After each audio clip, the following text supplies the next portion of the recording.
Hi, everybody. Welcome back to the Red Lettuce. I'm your host, Eric, and I'm here with my online boyfriend, Jackson Hinkle, and my queen, Kayla.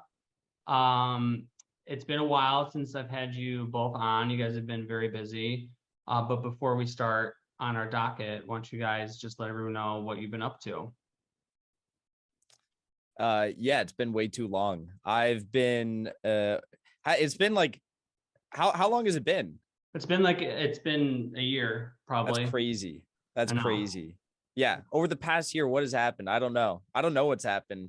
Just Uh our Getting society is bad. decaying as we could see. Yeah. I've been doing my show, The Dive with Jackson Hinkle on YouTube, and facing unprecedented levels of censorship as we try to get the truth out there. So that's what I've been doing. Yeah, we've seen that. We've been seeing that all over the place. Kayla, what about you? I'm a member of the Party of Communist USA. We've been working to build and, doing different events, trying to get the good education out there, as well as I've been studying very intensely the fascist history of Ukrainian Americans, Ukrainian North Americans, but particularly Ukrainian New Yorkers. And so I'm working on a documentary with Igor Lopotinov, who made Ukraine on Fire, studying the fascist roots of the Ukrainian American community and how they exported Maidan to Ukraine. So that's what I've been working on.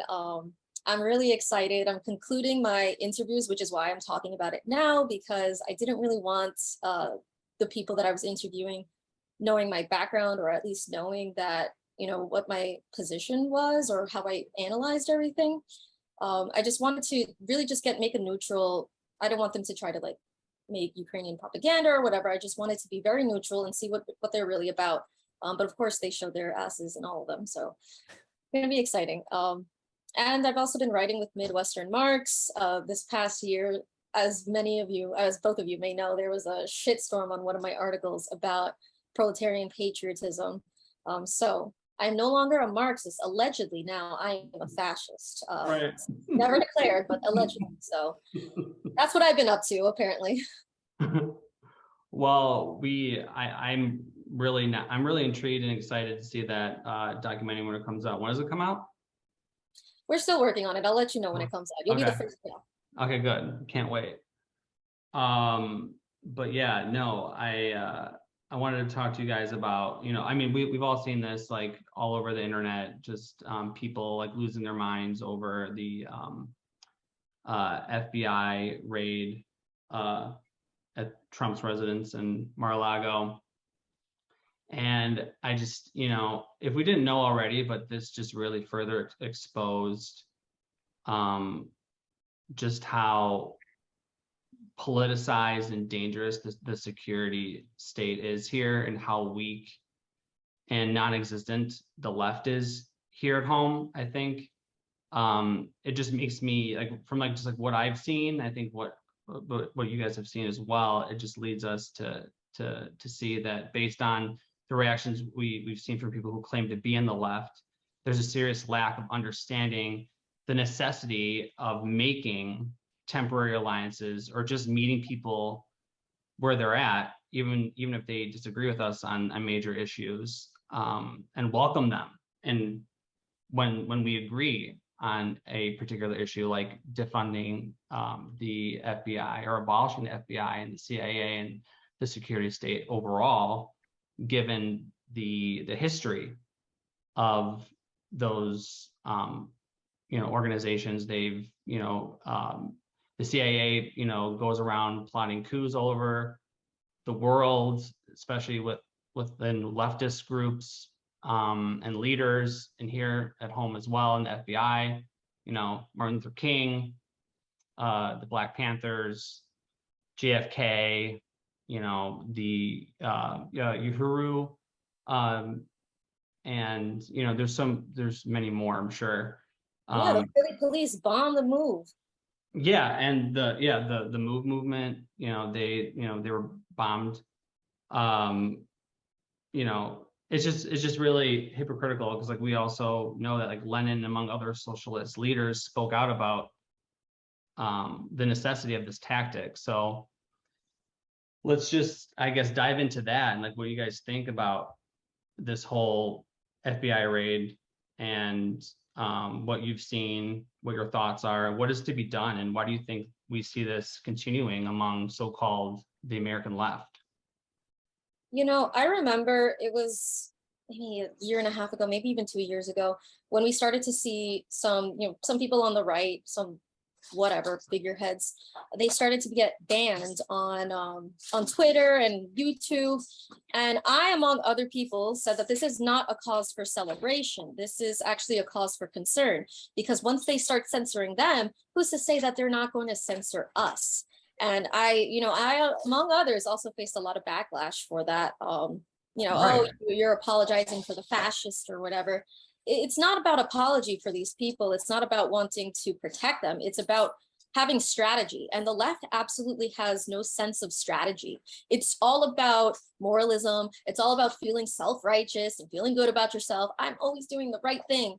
And I'm constantly reminded of, when I think about this, of when the Chinese communists were working with the Chinese nationalists, who they were, antagonistic to one another. The nationalists later killed the communists, but they formed a union together to kick out the Japanese occupiers in their country. And it was successful. It was a strategy that they had to use so that they could meet their goals a little bit further. And so for the left to think that it is above that kind of strategy is a little bit ridiculous. Oh, sorry about that. Is a little bit ridiculous. And so the left is just more concerned with these purity politics, with feeling better about itself. But I also do have to say, on the flip side, one thing that we shouldn't do is capitulate to the far right as well, or we don't want to capitulate, because I don't think that the left is as strong enough for us to maybe form those alliances right now. That's because we're too busy fighting one another and calling each other fascists, that we don't even know what a fucking fascist, sorry for cursing, but we don't know what a fascist is anymore. So that's a large part of the problem, is that, are we strong enough to even have those kinds of alliances? What I say that we should have done, or we should continue to do, is, all right, and whatever, maybe you don't want to you don't care if Donald Trump got raided by the FBI, but what you should be doing is capitalizing and using strategies to take this moment that they see, that masses are saying the FBI raid Donald Trump, the president, ex-president can get raided. Who's to say that we can't get raided? Who's to say any one of us can't? None of us are safe. The CIA killed the president before, so none of us are safe. We should be using that to capitalize on that moment to educate the people about how the FBI is anti-masses, is anti-proletarian, instead of sitting here and just calling everybody a fascist for saying we disagree with the FBI raiding Donald Trump and we should abolish the FBI. Now you're going to turn around and say, no, we shouldn't, because the right wing, if they were smarter, what they could do is literally, they could make the left do whatever they want. They could say the left has purple hair and piercings on their eyeballs, and the left will do that. The left will always want to be the caricature of what the right wing thinks they are. They will always do whatever the right is. We got to be the opposite, even if it's to have to shoot themselves in the foot to do so.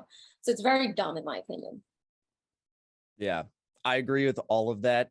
It's been insane to watch people who I thought were very principled in their stances against the deep state, whatever you call that, the security, bureaucracy, the intelligence community, the CIA, FBI, NSA, all these groups come out, and now they're saying stuff like, oh, well, Marjorie Taylor Greene is, we can't unite with her because she's still a proto-fascist, and therefore anything that she says, what's that?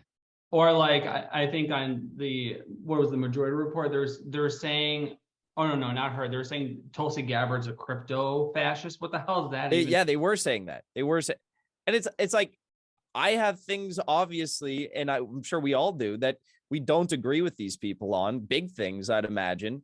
But a pretty big thing that I think we all stand for is uniting anyone, regardless of party, regardless of their views on social issues or economic issues, against the deep state. People seem to forget what the highest stage of capitalism is. It's imperialism.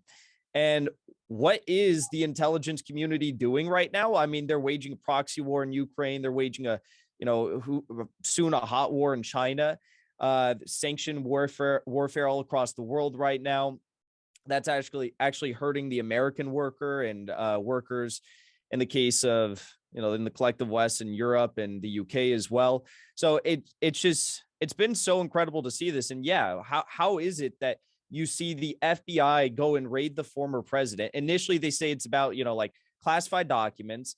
And then they change the story and they say it's about the nuclear codes. And then they change the story and they say it's about the Iran deal. And then they change the story again and they say, no, it's actually about the U.S. Air Force training Ukrainian special ops on drone warfare. They keep changing the story as to why they're actually going in there. They stole his passports, 3 of his passports. What does that mean? Does that mean he's a flight risk now? You're going to prevent the president of the United States from leaving the country? Like what's going on is absolutely dystopian. It is fascistic.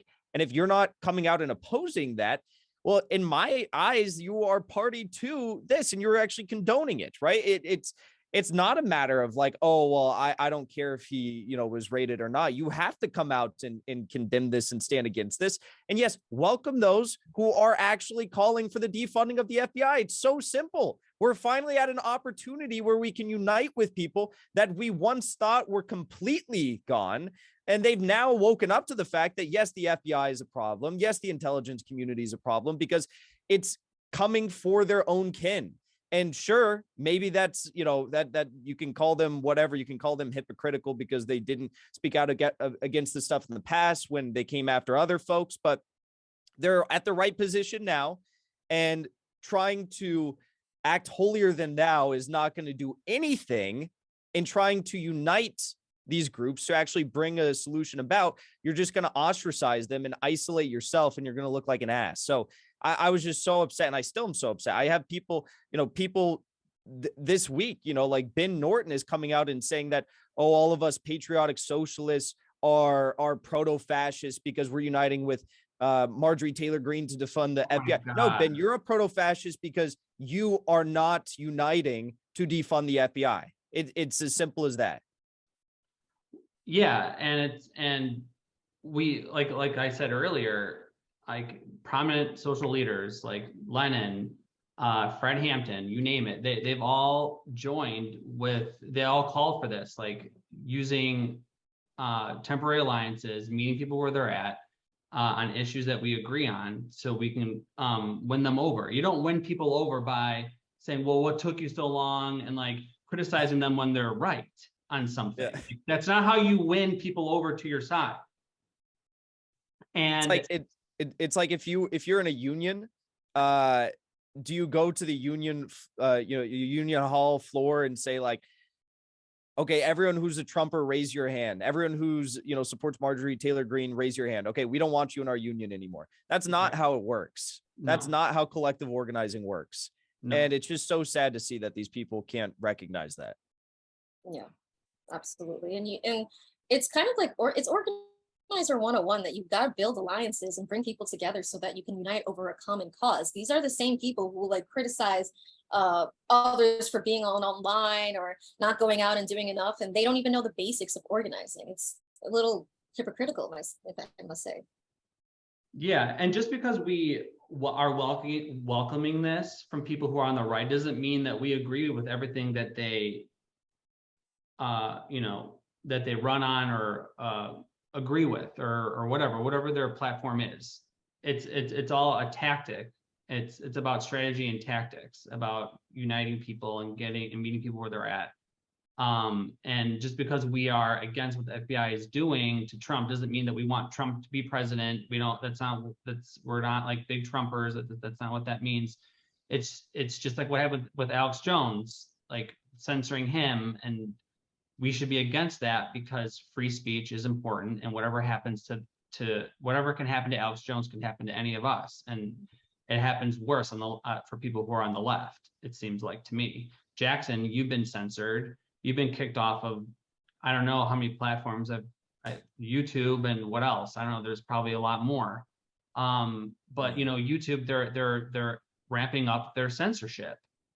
The midterms are coming, and they're going to be really hammering down on people who question things about the results. So this is what it's come to. I don't think anyone who's a legitimate truth teller has any future platform on YouTube. Like, I'm just waiting for the day in which I get the final axe, you know. But what yeah, I mean, what I think is worth noting here is that, again, it's not a matter of whether or not these big tech giants and the deep state, because it's not just it's the big tech giants at the behest of our government. People say, oh, they're private companies. If they don't want to work with you, they don't have to work with you. You realize this didn't even start until you had AOC going out and participating in congressional committees and panels saying that we need to censor mismal and disinformation on the internet regarding Russia or regarding COVID or these sorts of things.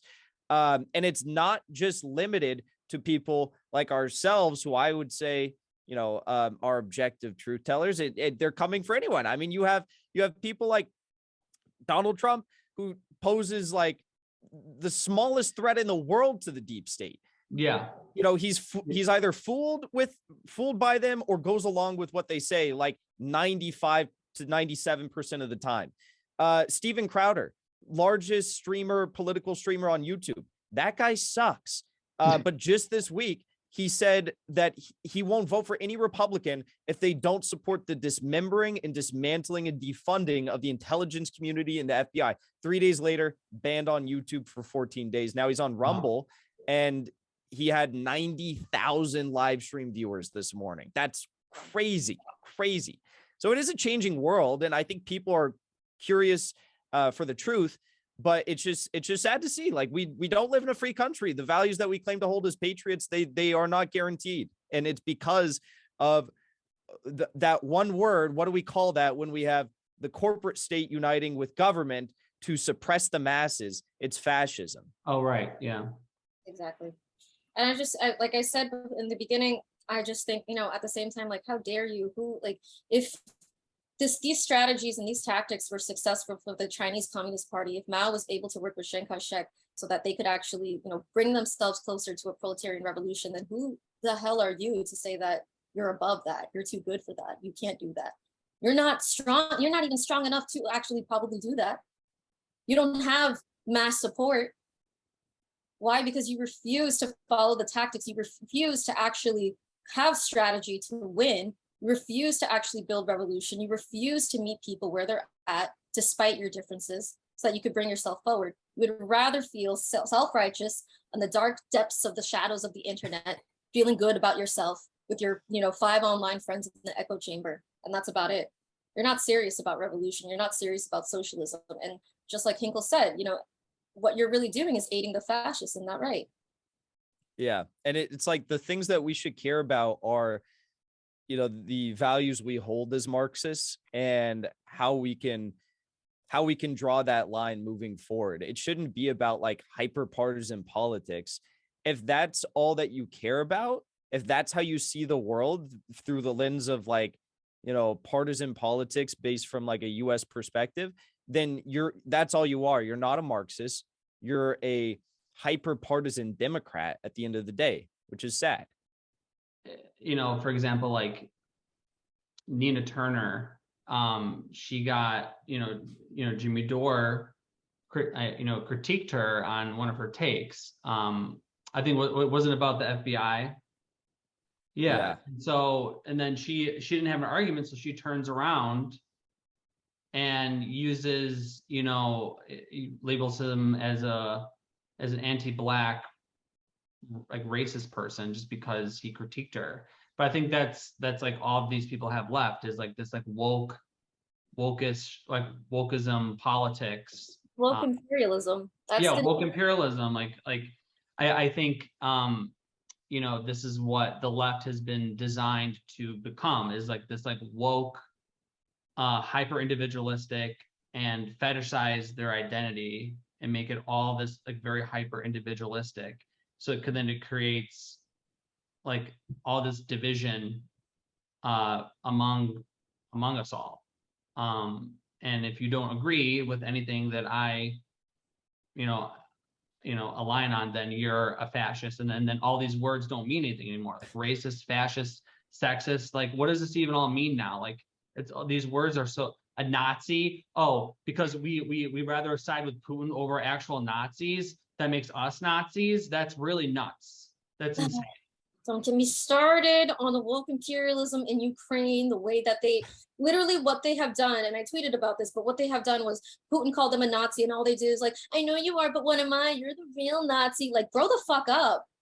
Oh my gosh, that shit pisses me off. And then they start talking about the LGBTQ community in Russia as if it's any better than in Ukraine. And that's what it's really about. Right. It is the new method of, imperialist intervention outside, abroad, as well as in this country. It's shutting everything down, or, shutting down the truth with these wokeified politics. Oh, you criticize me, then, you're anti-Black. Or if you're a person of color, you're just caping. I get this a lot. You're just caping for white people, as if it's like, no, I'm trying to have a Marxist critical analysis of what we're seeing. But, this is the result of decades of CIA infiltration. And it's so appealing to the left, because the left has not rooted out its liberalism. And that's what it's like, completely what it's, comes down to it. Yeah, I don't think I could have said that better myself. Rooting out the liberalism. That's exactly the problem. That is exactly the problem. When I think about all the people that are wedging, this partisan divide into our politics, it's that. It's like we haven't rooted out the liberalism, and that's exactly what I feel. But yeah, it's this, it's become so glaringly obvious throughout the war in Ukraine, and after this summit of the Americas in Los Angeles that they just had, because they're basically telling countries, Joe Biden was basically telling countries like, look, we'll work with you. We'll do our US, version of the Belt and Road Initiative with you. We'll give you like a fraction of the money that China's giving you for development. But first you have to agree to this woke agenda. And if you don't agree to our, humanitarian values as America, then we're not going to work with you, which is just so laughable. But yeah, it's wokeism is the new neoconservatism, and it's such a problem. But that's how, they have been able to get so many people on board with it. And like the entire squad, they all support the State Department agenda of sanctioning every single adversary on the planet, because they deem it as like a lesser evil, under the guise of, well, they don't respect our LGBTQ norms in the United States, or they don't respect, Uyghur Muslims, even though these things are usually fabricated. Sometimes they're true to a certain extent, but it's like, what are you to determine what the rest of the world should uphold as like basic rights? These are your values, not some innate, unalienable right. So it's just, yeah, it's a huge problem. I remember I saw AOC. So I have the misfortune of living in her district, and I saw AOC in my neighborhood, and I shouted out at her because I was like, this is my moment. This is the moment to wait for. And I started yelling at her like, you need to stop sanctioning Venezuela. You need to unblock Cuba. And she was like, yeah, that we'll definitely do it. And then, she turns around and continues to support the sanctions on Venezuela, support the blockade on Cuba. And one of the criticisms that I hear all the time is, and it's quite ridiculous, is like, oh, well, Venezuela, women aren't allowed to have abortions or anything. And it's like, well, housing is a right in Venezuela. And in New York City, we have like over 100,000 homeless people on the street. Go to Penn Station. So I'm sorry, but who's really violating human rights here? Let's not get started there, but still. No, exactly. I mean, who are we to go around telling or critiquing another country about like what's going on within their own borders, when we have like the largest prison population and a growing homeless population? Half the country like lives paycheck to paycheck. Poverty is looming on everybody. Our infrastructure is crumbling. We can't even like have clean drinking water. Just prices, people can't afford groceries or anything. So it's just really hypocritical, and we go around like bombing the world. Our military does. So it's just mind-boggling to think that people can go around and try to criticize other countries when we are the biggest human rights violator on earth.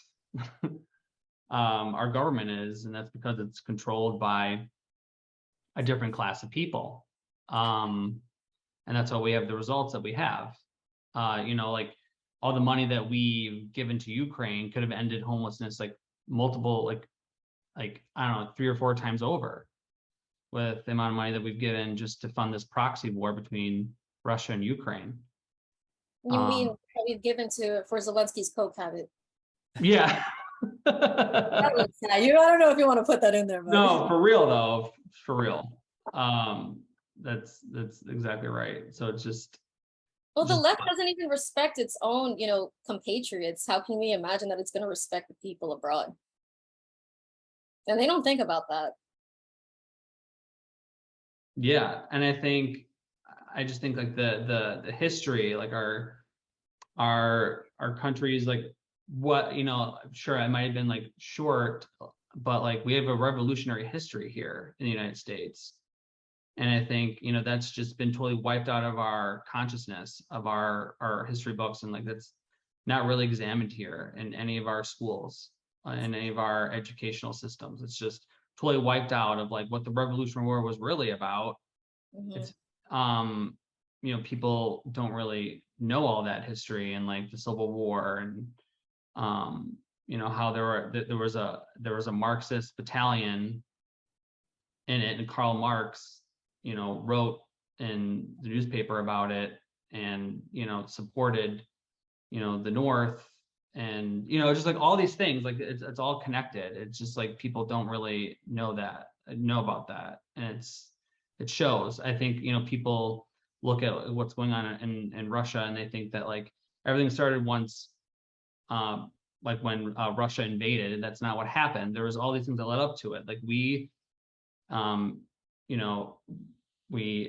initiated the coup. We had a coup in Ukraine, and it brought in all these far right Nazi factions into the government, and they started murdering people in the Donbass because they didn't want to go along with their coup government, which they have every right.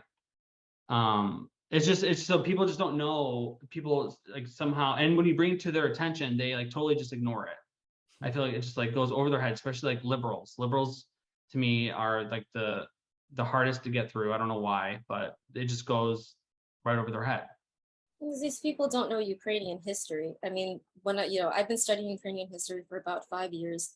And what this really is a result of 100-year, war, of the crusade of nationalists in the making. And they were dormant for so many years, but, they finally took real power. I mean, you could say a little bit in 1991 and then 2004, then 2014. But it's been progressively getting worse and they've been progressively gaining more power and more momentum. And I would say that a lot of people, one of the biggest things that pisses me off about talking about Ukraine and Nazism is, Zelensky's Jewish, or, those Nazi paramilitaries are just a small group. Like, no, fuck all that. Go to Ukraine, study the Ukrainian Catholic Church, study Ukrainian education and schools, study like Ukrainian social life, just like study Ukraine culturally, study Ukraine academically, study Ukraine, and you will see that in all facets of Ukrainian institutions, nationalism takes the forefront of everything. Nationalism is at the core, is the anchor of Ukrainian society right now. I will go so far as to say Ukraine is being dominated by National Socialists right now, not just paramilitaries. The paramilitaries are more blatant, but it's in the churches, it's in the schools, it's in the the state. Just because they're not going and saying clearly we're going to kill Russians doesn't mean that's not what their policies are. They still support Stepan Bandera. They still believe that Holodomor was a Ukrainian genocide. They still believe the UNR, the Ukrainian National Republic, was the first bastion of the Ukrainian state. Like they believe in nationalism. Just because they're not saying let's genocide the Russians like Dmitro Yarosh or right sector doesn't mean that they're not still nationalists in their own right.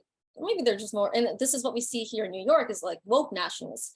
I had a Ukrainian friend and I was just going on Facebook looking at right sector New York, because yes, of course there's a right sector in New York. So I'm looking at their stuff and I stumble on this photo of one of my old Ukrainian friends. Obviously during the war, we stopped being friends. And she was a woke type, like Black Lives Matter, anti-Trump, all that stuff, woke type, whatever. But I see her holding the red and black UPA flag, but it says right sector on it. And I'm just like, that, that's what we have here in New York. That's what we have in the US. And that's what the liberals are following. They're following people that are like liberals at home, Nazis abroad, whatever, reverse that still. Yeah, and they even see, like, you can even see like the Nazi symbols on their uniforms, like on TV, and people don't even question it either. Oh, it's just a minority. I went to UCLA, and it was like one of the last days of school this past school year at UCLA, and I'm gonna do it again when school starts up in September. But I went to go and like basically copy the Steven Crowder method of where you go and like change my mind, debate me on something. But I just put up a sign that said Putin is good. And I had a kid come up, and he's actually a part of the defense forces of Ukraine, which is that Discord troll farm that's like attacking anyone who claims to be like anti-Ukraine or pro-Russia, whatever. But he came up, and we got in a long conversation. Everything you just said, he was a full-blown Nazi sympathizer. He would not say that I pressed him. I was like, he would not say that Stefan Bandera was a Nazi. He just refused to say it. He said, no, he's not a Nazi. Maybe he did some bad things, but he was not a Nazi. He was fighting for Ukrainian, sovereign Ukraine state. I was like, but how did he fight for it? What was the ideology of that sovereign Ukraine state? Please tell me. Like, do these people, they're just like, oh, they really believe that a state is just founded on ideals of independence and sovereignty. Like, every state has an ideology. And the UPA, Stepan Bandera, fuck the whole Nazi collaboration thing. Okay, whatever. Whether they collaborated sometimes or didn't, that I don't care about the debate, because they were Nazis in their own right. They were National Socialists in their own right. That was their ideology. He was a Nazi. It was just a Ukrainian one. Oh, so different. Yeah. No, it's nuts. And all of this really does go hand in hand with it goes hand in hand with the debate that we had a year ago about patriotism, because as they're trying, so I don't know what you guys think, but what I think is happening right now is with all the woke ideology and with all the, propaganda that you have surrounding Ukraine, what we're seeing right now, what we're witnessing is the propagandizing of the American public to make them truly and honestly believe between any number of the woke issues you choose, that the founding principles of this country are actually innately un-American and like anti-human, and that we should be supporting anything that basically goes against the founding of this country. And they've been able to achieve that. And it is a Nazi fascistic effort that they're trying to bring full circle to the United States right now. It's all of these things and more. It's this woke, fascist censorship policies. It's the, It's like brainwashing, brainwashing to support National Socialists in Ukraine. It's supporting of the degrowth agenda, the Malthusian degrowth agenda. It's going to come full circle, I think, to the point where we're going to have, American liberals that are supporting the UK retaking over our country through like electing Meghan Markle as the Democratic, nominee for president of the United States. I hadn't thought about that, but that's pretty interesting. She's literally, everyone says she's going to run. No, not about the Meghan. I thought about that, and that's an interesting one. I'm like, I need to think about that more. But what I think is very interesting is that, you mentioned this, but this administration is, yes, trying to convince Americans that everything that, was the foundation of this country, which, by the way, was, for its time in history, was the most revolutionary state that you could ever heard of. Kicking out the king, creating a republic of, workers, and yes, the bourgeoisie in alliance. That was a revolutionary moment for its time. Free speech, ideals of liberty, religious freedom, that was absolutely revolutionary, and I will die on that hill, but whatever. But I noticed what's interesting about this administration is that, yes, they want to paint these ideals that everything that is awful, it's terrible, while simultaneously gearing more towards woke fascism, woke imperialism. Yeah, and that's exactly why we see this identity crisis, because if you erase the actual history and replace it with this woke washed view of everything, then you're lost. You can't really, you can't unite with others. You can't have a revolutionary, you can't have a revolutionary ideas or tactics to, unite people. Because if you don't really have an idea of like your own history, the real history of your own country, and like how everything's led up to now, then you can't go anywhere. This is what we're seeing, and it's the whole. I mean, like that's 100% it, and like it's because it's been bastardized so much by like a lot of right wingers that in the past that I feel like leftists can't understand that. But Kayla, just like what you just said about every country has some sort of an ideology that it's founded upon. What is it that binds America together? I feel like if you were to ask probably every leftist, I'd say probably 98% of them couldn't actually explain to you what binds our country, what's supposed to bind our country together, because they're being taught to hate it. And that's it's the unraveling of the fabric of what makes America America, and that's how they're going to be able to exercise the most amount of authoritarian control upon us. If we don't have, we're a diverse country, that's good. We have no unity insofar as our country of origin or ethnicity or race or anything like that, or religion, and those are things that like I wouldn't support. But I think it's good that we have this diversity, but the founding principles of this country are what are supposed to unite us together. And if we lose that, then we lose our country. And that's what's happening.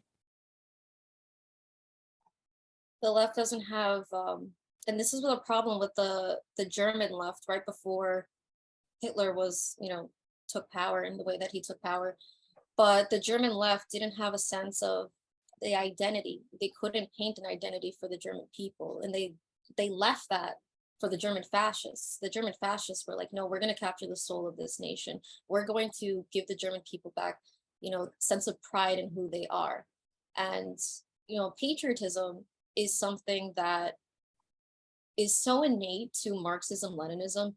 And this is why I said earlier that the right wing, the state could literally write whatever they want about the left, and the left now will make sure that they follow that to the T. They take their directions of how to be a leftist, not from Marx, not from Lenin, not from Stalin, but from Biden, from the deep state, from the CIA. This is who they're taking advice from, how to be a leftist, how to be a proper leftist. And so it's the left is in shambles, and it's really depressing at the state that we're in. But there are people, and I'm glad to see this, there are a lot of people who are rejecting this, and these numbers are growing.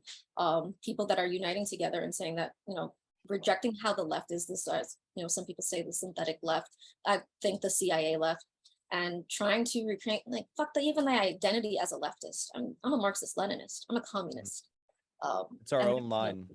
Right. I'm not gonna, partake in this left, right, nonsense. They want to paint us like, that's the left as extremists, or the right, whatever. I'm a Marxist Leninist, I'm a communist. We're the only ideology that has the proper answers economically and socially to uplift all people out of poverty, out of starvation. So I don't know. I think that we're the center. We're the only ones that make sense. We're the only sane ones. Well, it's the only thing that's ever worked. I mean, clearly. Correct. Yeah, I know. And just to kind of add on to what you guys were saying, I mean, what people think being a revolutionary is about now is like burning stuff down, being destructive and not constructive, and it's all about division, and not about uniting anymore. It's that whole like history and knowledge of all that has been completely wiped away from our discourse here and among so-called leftist circles or groups that are here in the United States.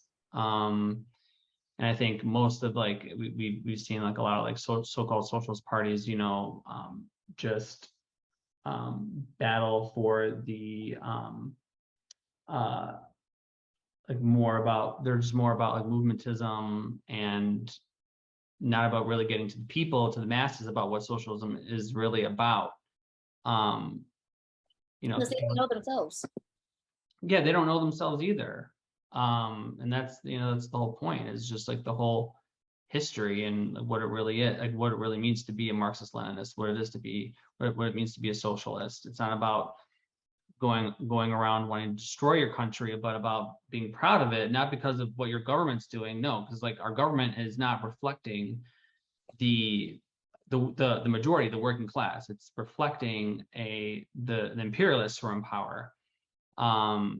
So what we mean is like about like our collective history as a group, but we have a revolutionary history here in America as working class people, and that's something we should be proud of.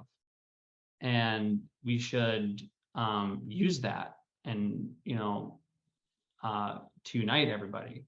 But as of right now, it's the identity is completely lost from this woke washing, postmodern, synthetic left, CIA creation that's been going on for a few decades now. In But my yeah, opinion, we don't have to worry about them, to be honest. I mean, we don't have to worry about them so much insofar as they're on a different path than us, just like the right wing is on a different path than us. We're competing with them for the masses, but they do not represent us. And so what we have to do is continue pushing forward with the correct line, the line that is actually going to win, and keep building, keep working towards that. And ultimately the masses are already rejecting them, you know, so they're Yeah. not going to win. We just have to keep, you know, worried about us, worry about what we're doing, building our movement, recruiting, educating ourselves as well. That's what we have to be worried about, fighting the state. We don't need to be worried so much about what the left thinks of us and what the left is doing, because they're irrelevant. They're irrelevant. You know, this is a time where, you know, my mom said to me, my mom is the most apolitical person you'll ever meet. Okay, her news is e-news, entertainment news. But she said the other day, she was like, you know, Kayla, why is everything so expensive? And I just explained to her like, oh, well, you know, the gas situation, gas affects everything. Gas goes up, food goes up. And she says to me, I don't want to fight with Russia. Can we just leave them alone? Let's just be like my mom who doesn't care about any of this stuff. And so this is a time where people are being politicized because of how much they're suffering. Rents are going up, food is going up, everything is going up, and their wages aren't going up. And so for the left to continue to hold this self-righteousness, to have the most incorrect and, you know, ridiculous strategies, they're irrelevant. They're not going to win. Look at the numbers that the left has right now. In a time where people are in need, in time where people like are actually mobilizing, building, and educating themselves. Yeah. yeah, and they're as irrelevant as Liz Cheney winning anything. Yeah. I mean, like I go to my local grocery store and I have like, you know, LA wine moms, soccer moms talking about like Klaus Schwab and the World Economic Forum and stuff. It's like, what is going on right now? Like that, it's really crazy to see what's happening. And regardless of whether someone calls themselves a Marxist or says Marxism is terrible, at the end of the day, again, if we can agree with them on some things, if they can recognize that growth is good, industrialization is good, and the degrowth agenda of letting Bill Gates buy up all the farmland and turn it into cricket farms to feed us bugs is bad, that's a good thing. That maybe like if all of, you know, Europe right now might not have any energy because they're trying to, you know, move to green energy, which is, you know, limiting in scope. And then also they're, you know, they're blocking themselves off from having any Russian gas. It's like, if we can recognize, if the American public can recognize that these are bad things and it's being pushed by the globalists and they can oppose globalism, maybe they can't identify what it is that will lead us down the path of industrialization correctly. But at the end of the day, that's a good thing. That's a victory. And we shouldn't look at that and say like, oh, these people are crazy. These people, you know, do they know their history of, you know, like of whatever, like Lenin, or it's like it's the quintessential theory nerd coming out and just not able to recognize the tangible material reality of our country today. And that if they just seize the moment, then we would actually have a lot of huge successes. Yeah, exactly that. They need to study what is happening and unfolding in front of them, using Marxism, Leninism, using dialectical materialism, which is a formula, understanding that Yes. and how they can use it to their advantage instead of just sitting there fiddling their thumbs like, oh, I don't know what to do. I don't like this. 100%. 100%. Yeah. And it's sad too, because I do think that there's a lot of ground to be made amongst these people. I mean, the word socialists and Marxists have been so bastardized in the United States, but maybe just don't come at it from that approach. Maybe just come at it from however you want, once you explain it to people. But like initially, hear people's concerns. Like you just said, we've got a political crisis like we've never seen. Stock market, slowest start since World War II. Inflation, highest levels since 50 years ago. And real wages are on a 4% year-over-year decline. We've got Joe Biden printing more cash in the past 2 years than the U.S. has printed over the past 100 years. It's like these are huge, huge developments, and a major shakeup is happening with this multipolar era that we are stepping into. People feel it. People feel it. Don't ignore it. Don't chastise them because they don't have the right words to describe what they're witnessing and what they're feeling. Yeah, or like what their label is. Like, who cares about that? The fact is, like, you all want to save your country. You care about your country. So let's do that. We don't want to we're not here to wanting to destroy or burn flags and shit. We want to like build up our country. And the only way to do that is through the lens of Marxism, Leninism, dialectical and historical materialism. And we want to save our country. We don't want to tear it down. So we're, it's you don't really need to put labels on it. Just because someone has, they've been programmed to think Marxism as this bad thing. When it's not, but who cares? Like people know deep down what works, Right. Yeah. It doesn't matter what label you put on it. So it's just, as long as everyone wants to build their country up. Everyone wants to make it better. Everyone wants a better life. So as long as we're on the same page about that, like, I think that's all you really need to do. I think looking back a year ago when we had our initial conversation, we have been vindicated beyond belief as to everything we said back then, because absolutely we've been so vindicated. Like think about where the left is today compared to where we are today. I mean, it's not because of us that the climate is the way it is in our country right now. It's because of the material conditions that are affecting people. But like, they are now in line with what we believe. They are, and they're able to witness it, point it out, explain who's at fault for these sorts of things. You have the majority of the American public that says like, well, if sanctions are going to continue hurting us, we don't want more sanctions on Russia. Like, that's incredible. Yeah. And leftists are still coping and seething about, or more so liberal leftists are coping and seething about, whether or not these people are adhering to the appropriate like woke norms. Tragic. Yeah. What'd you say, Kayla? I said they're irrelevant. Yeah. They're enemies of the people, and soon enough time we will be absolved and their asses will be shown. Yeah, honestly, like what Jackson was saying, like, I think since a year ago, since we've kind of like started this whole discussion about like patriotism and what it really means and why. Third worldism. What'd you say? Third worldism. Yeah, like, and all those people have, it really has, kind of, we've been vindicated so far, I think, like all the people who argued against it, and it's just further exposed them for who they really are. They're more aligned with the CIA left or whatever synthetic left, and just like they're irrelevant now. Like they, everything that we've pointed out is happening.